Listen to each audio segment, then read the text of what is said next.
fast conversation on matters entertainment this Thursday morning. We just want to better understand about the creative space in this industry. You can remember that earlier we talked about the copyright issue and perhaps it being a far-fetched idea. Are we ever going to achieve that, particularly in the arts space? We want to talk about that and so much more. My guest is already here.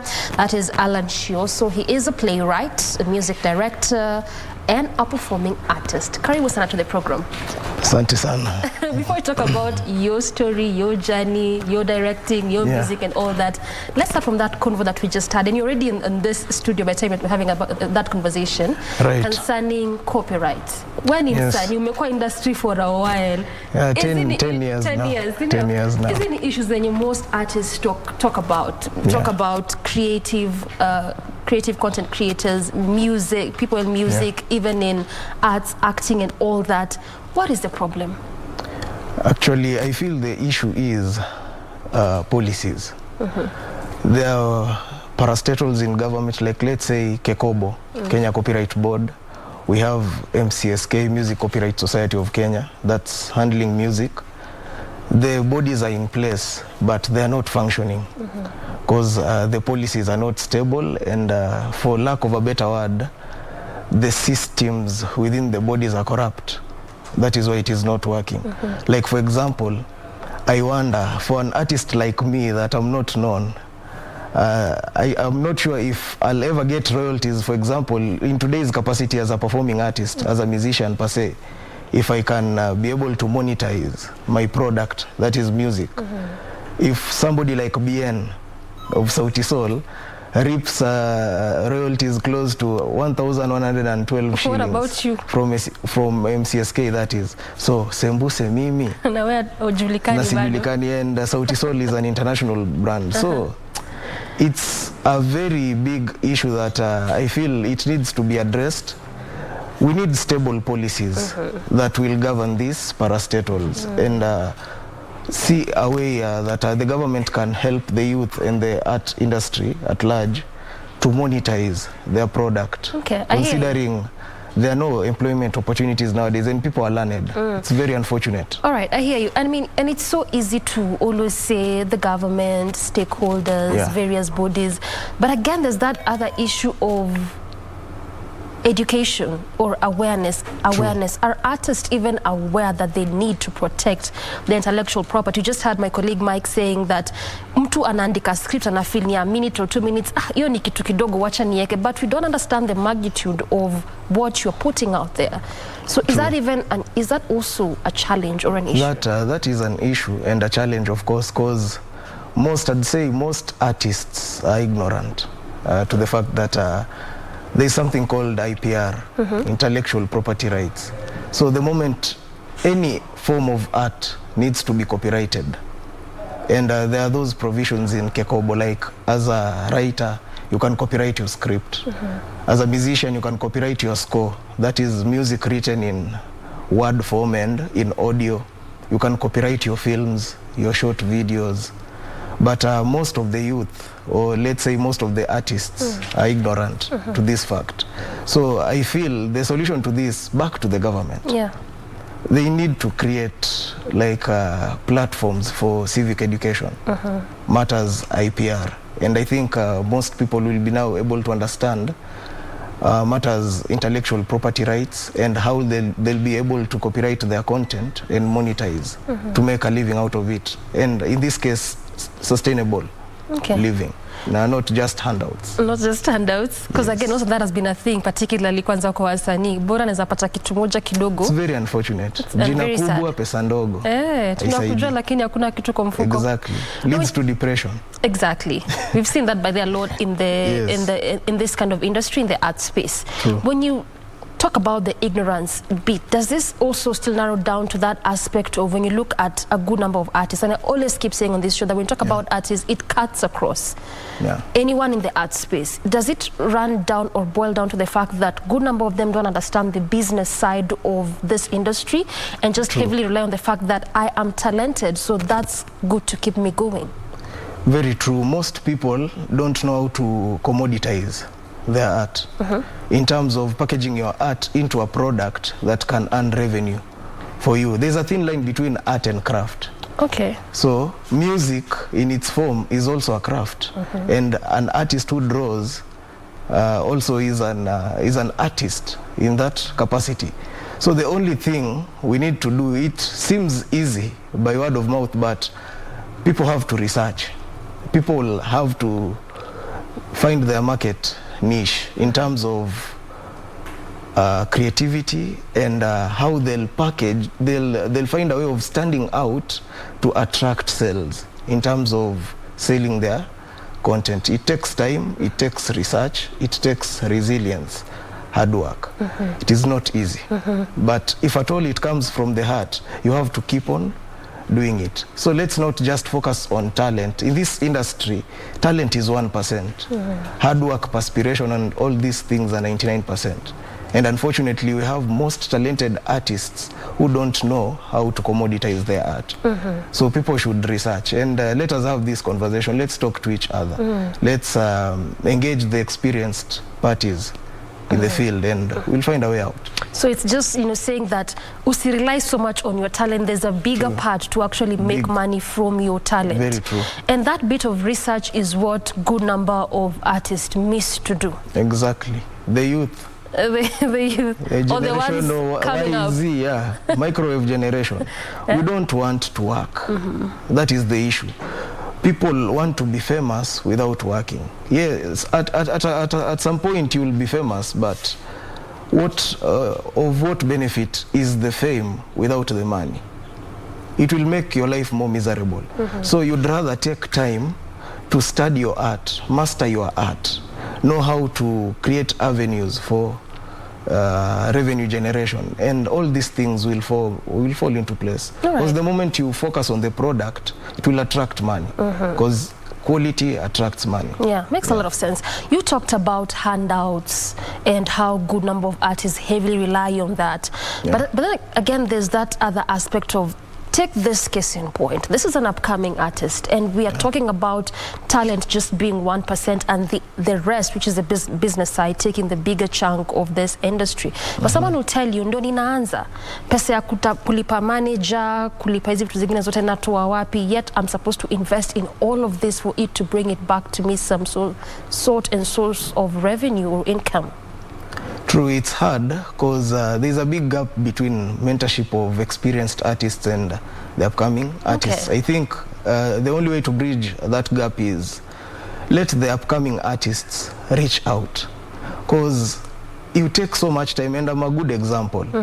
You take so much time to break through, to create that breakthrough the moment you don't have a mentor, because you're just creating art in space. No direction, no nothing.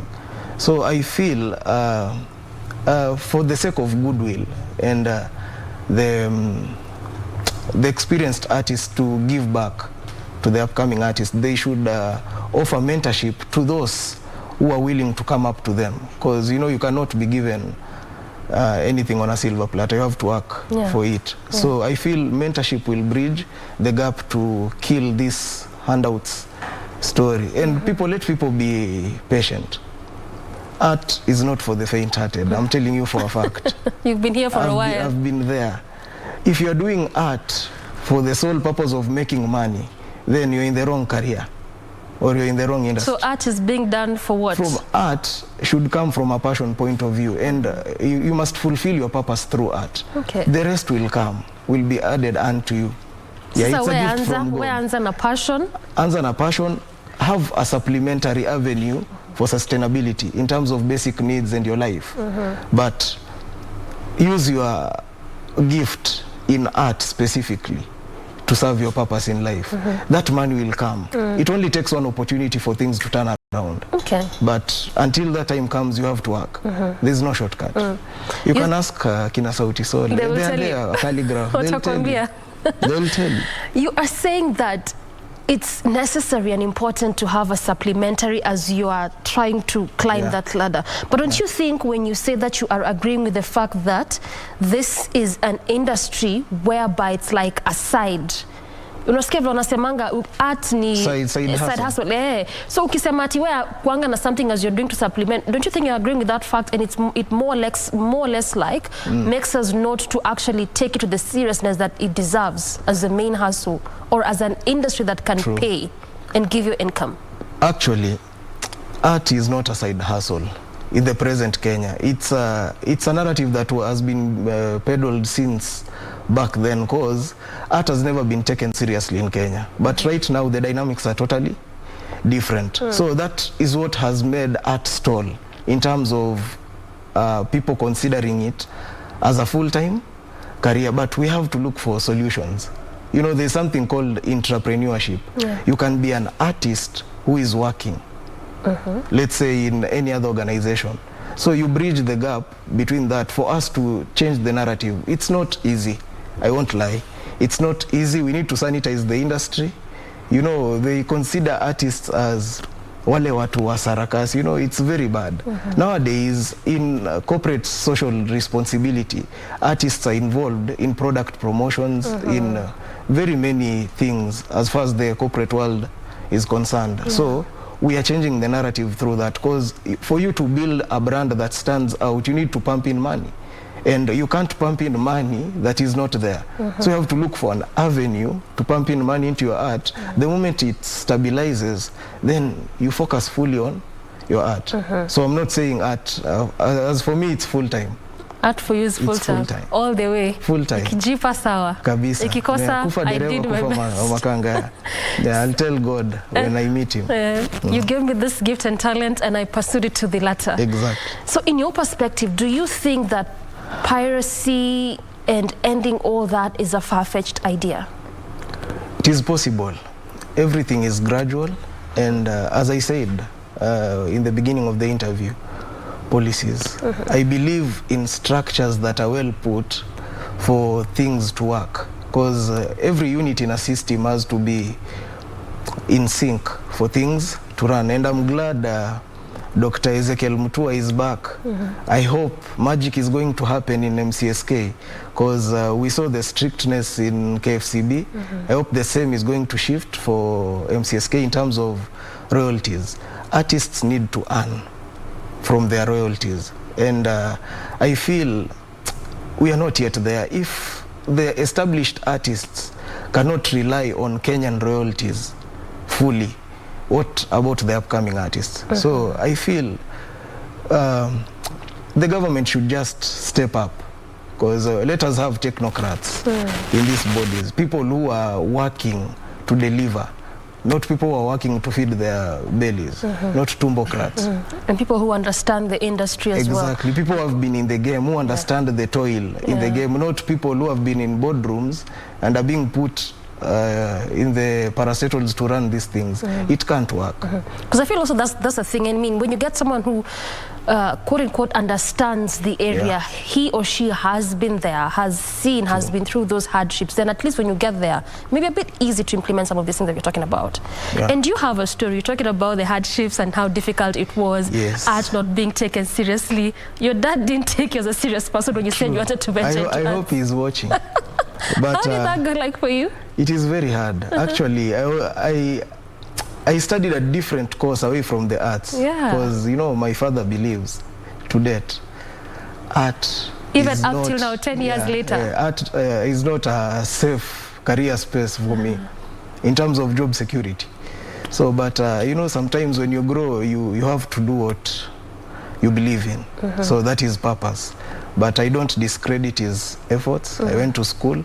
I'm using the knowledge to uplift my art. They always say every parent wants the best for their children. Exactly. How was it like for you just talking to him? Because you did hospitality and tourism. Management. But but deep down in your heart, in your spirit, New Sunny all the way. This is art. What you wanted to do. You expressed it. You talked about it to him, to your parents, to your folks, to your people, but still they sent you to hospitality school. 10 years later, you're still doing art, but bado kuna ile formia. They still don't believe in this kind of industry or craft so much. How is this like for you, and what really keeps you aground? It is hard. I won't lie. It is very hard, but by the grace of God, we are here. We've been up and down in terms of revenue generation, in terms of sustainability, but as I told you before, I feel my purpose lies in art because I've touched so many lives through art. As a playwright, I've written plays for schools for very long. I've directed plays, I've done commercial theater, I've done films. Right now I'm doing music, I'm directing music for plays and films.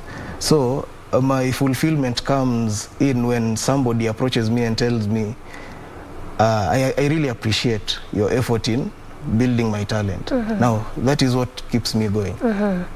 So for you, it's the fulfillment of that purpose, exactly, regardless of what comes your way. Yeah, because at the end of the day, people will never remember me for what I have or for what I had. They'll remember me for the mark I left in the society. So that's why I believe this mark can only be achieved through art.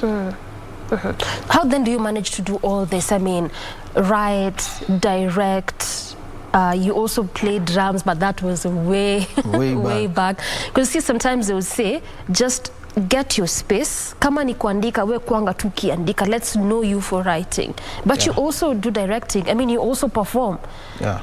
So then how do you do all these things together? And which one of this all would you say that this is actually my biggest strength? Yeah, in business, there's what we call SWOT analysis. Strength, weakness, opportunity, threats. So as a writer, well, I believe as a writer, that is my strength. So I try package my writing skills in playwriting into music. The same as the acting skills into my performance as a musician. That is what creates my brand, or that is what makes my brand stand out. So I try focus so much. Of course, art is wide, but you have to focus on your strength. You must capitalize on your strength for you to stand out.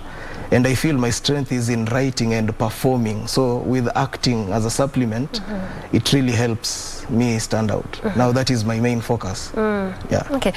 Talk to us about your event coming up on the 14th and 15th of May. And then you're saying that this is actually, what did you say? It's new in our East and Central Africa live music show. I mean, haven't we seen live music show, particularly from like the bands you kept mentioning, Sauti Sol and the likes? What makes yours peculiar? It's very new. Actually, it's a revolution. Trust you me. It has never been done before because I've found a gap in between acting, dance, and music, and telling a story across the three aspects of art at the same time. So it's something new. It's even challenging to me as a person, but we have to do it. You know, the train left the station, so there's no turning back. The show is called Daddy Illusions, from Daddy Solutions, a true love story based on a variety of experiences in life, like what we go through as men, as youth, in relationships, in general life. Because, you know, love is very wide. From the Greek mythology, there's the eros and the what? The storge and agape. Agape, the love of God, and eros, the romantic love, and storge, platonic love, the love we have between brothers and sisters, friends, etc. So the show cuts across love in different dimensions and in different emotions. It is a roller coaster of emotions. There's a heartbreak, there is a party scene somewhere, but in a storytelling manner, from song number 1 to the last song. So that's song number 1 to song number? To song number 23. You're going to live perform that 20 songs? Yeah, 23 songs. That is close to 2 hours, 15 minutes. And all this you've composed? Originally composed, written, arranged.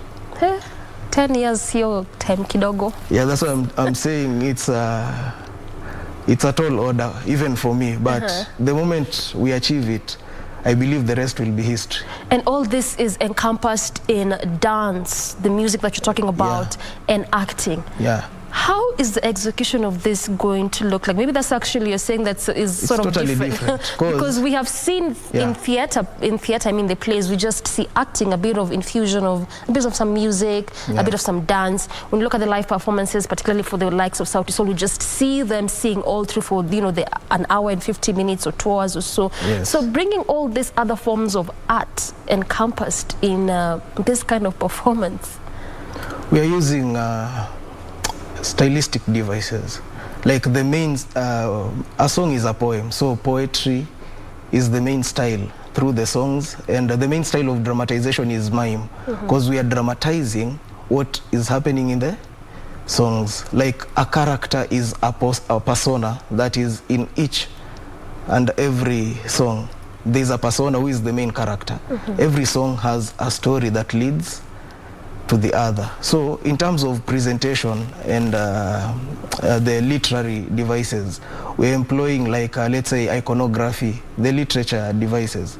Iconography, there's picturesque, there's juxtaposition, there's mime, there's I feel like symbolism. when you say these things, you need to be telling us what exactly. Yeah, exactly. There are things we studied in high school in literature and Farsi, like symbolism, how we use symbols of love on stage. For example, iconography is the aspect of the pictorial composition of the show itself in terms of picture. Okay. On stage, dance. We are using dancers to tell a story. You get? There's a way you can tell a story through dance without communicating. So we call that mime to music. Yeah. So that is what I'm serving, guys. Wow, this looks like a lot. I can just imagine the kind of, you know, rehearsals. I mean, in theater, when you just do rehearsals, nakwangania your script, you go do your thing. Get the lines. Get the lines. Yeah, direction. Just make sure that also everything in terms of your facials is also good. You are so immersed in the script, so you understand better. But this one, trying to bring what you're singing to me acting out. It's a cocktail of all these things. That's why I'm telling you, It's it has never happened. It's different. It is. But people totally should actually different. come and watch you do this. Yeah. I cannot explain more. It can only be done. Yeah, the tickets are at www.ticohub.co.ke. Yeah, the posters are on my socials. That is on Facebook. Just search for Allan, Shioso. Search for Tone Tenors on Instagram. Search for Javit on Instagram. That is GERVIT. All the links are there, and the directions on how to purchase the tickets are there. Okay, and the tickets go for what, 1,000 bob? Regular 1,000 bob, a group of 5 at 4,000, couples ticket at 1,600. Yeah. In your perspective, what do you think has really caused a lot? Because right now we still talk about how we need to embrace our theater spaces. I mean, all these things happen in the theater, whether it's the dance, the music, the acting, all this encompassed together. But I don't know if it's like an African culture or just a Kenyan culture. We don't see this, or we don't take it with the seriousness that it deserves. We don't think it's important and necessary. Yet most of what happens there is basically talking about what we face as a society, the issues affecting us as a society, whether as young people, older people, depending on the demographic. Yeah. What really is causing us not to take it with the seriousness that it deserves, and at least to appreciate that space? Personally, I feel, you know, art is a mirror of the society. Yeah. So for us to attract larger audiences, we need to speak the audience's language. In terms of, like right now in the theater space, we are addressing emerging issues that touch people directly. You can only convince somebody if you address an issue that affects them directly. Like back in the days, we were just doing theater for entertainment. Nowadays, there's an aspect of edutainment in the theater space. We address issues that affect people directly, like mental health is an issue presently, gender-based violence, you see, matters, involvement of youth in politics. It is very crucial. So we try address fresh themes that will attract more masses and use the platform for edutainment, not necessarily entertainment. Yeah. Is this why you're calling your kind of craft ice music? Exactly. Okay. Yeah, my music, depending on the recipient or the consumer, it's upon you to determine if my music is reggae, soul, R&B, So utasema ati rumba, uko na classical. specific style? No, my music is ice music. It's upon you as the consumer to determine the feeling you're getting from my music. Because in my music I inspire, I challenge, I edutain the mind. So and you, as you know, ice is cool, so my music is cool. Ice music. Don't but you think for this specific show I'm focusing on the edutainment pillar part of it? Yeah. Yeah, and you also talked about issues facing men and youth. Yeah. Why men and youth? I mean, don't we have women and girls? Of course, from, you know, love directly is from a female perspective, and we really appreciate that. So we are trying to address issues from the female perspective. But like, for example, the issues affecting men. In the show I'm addressing masculinity issues. You know, for and example, you I can't let people come and watch. There's a song specifically on GBV and masculinity. All right. Yeah. So there's a lot for people to actually go there and watch. You'll enjoy and learn. Enjoy, and that's the point of art. And actually, that is where we are taking our art to also be in that space, not just to feel entertained, but also to learn. Art is sort of like getting revolutionized, exactly, so to speak. What in your, I mean, at what point would you say in your 10 years journey, because I mean 10 years is no mean feat, it's quite a long time, and you've told us what keeps you aground, you know, just ensuring that you actually get there and your purpose is fulfilled at the end of the day. But at what time would you say that this was actually your difficult time, you almost contemplated giving up? I mean, because we have heard of many stories, particularly of artists committing suicide. True. It's not easy in this space. It is very hard, because art in a complex form, an artist is considered as a demigod. Let me say that in quotes, because people expect you to be perfect. People expect and to have it all together. They don't feel like you're a human being who can mess or have some weaknesses. So that is what pushes people to the wall. Even the established artists, like for example, Avicii committed suicide. And he was very popular. He had established himself. He had so much money. So probably you might wonder what happened for him to commit the act. For me personally, during COVID, it was the hardest moment of my artistic life. But and you feel like hata hiki tu si lazima. Nilifikiria kunyoa nywele. I go back to the hospitality industry, but I remembered the hotels were also closed, so I just had to continue doing what your heart loves. Exactly. All right. So tukimalizia, Shio, what should Kenyans expect, those that are watching you, even particularly about your event and going forward in the art space or art industry? So now, under Tontena's entertainment, we have a vision for this country and for the youth. You know, there's a big gap between people who are learned and they lack space to exercise their talent. So the product we are creating actually is not going to favor I as a person alone, because it's going to create an avenue for employment opportunities. And as a company, we feel by Vision 2030, we can generate an eighth of this country's GDP through the products we are creating right now, because they cut across culture, and Kenya is very diverse. So many youth can use our platform to put out their art, and probably it will go international. You never know. All right. Thank you so much. The merrier. Okay, thank you so much for making time. That is Allan Shioso, a playwright, music director, and performing artist, talking to us about his art. We take a quick break. We return with plenty more. Stay with us.